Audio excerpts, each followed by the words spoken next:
ఈ ఉచితంగా విద్య, వైద్యం అనేది కార్పొరేట్ స్థాయిలో ప్రభుత్వ వైద్యము ప్రజలకు అందాల్సినటువంటి బాధ్యత ప్రభుత్వం పైన ఉంటది.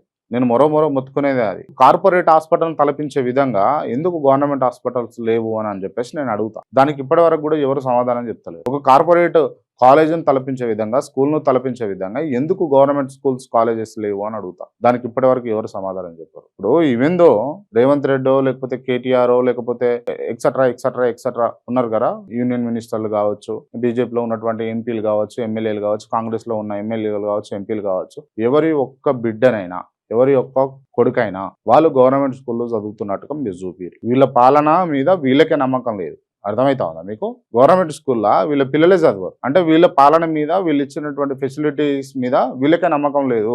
ఎవరొక్కరైనా ఇప్పుడు నేను చెప్పిన ఎమ్మెల్యేస్ కానీ, ఎంపీస్ కానీ, మినిస్టర్స్ కానీ, లేకపోతే వాటెవర్ ఏ పార్టీ అయినా సరే, ఆ పార్టీకి సంబంధించినటువంటి పిల్లలు కానీ, లేకపోతే వాళ్ళకి కానీ ఏదైనా ఆరోగ్య సమస్య వచ్చినప్పుడు గవర్నమెంట్ దవాఖానలోకి పోతారా, లేకపోతే వాళ్ళు ప్రైవేట్ దవాఖానలో, కార్పొరేట్ దవాఖానలోకి పోతారా ఒకసారి చూసుకోండి.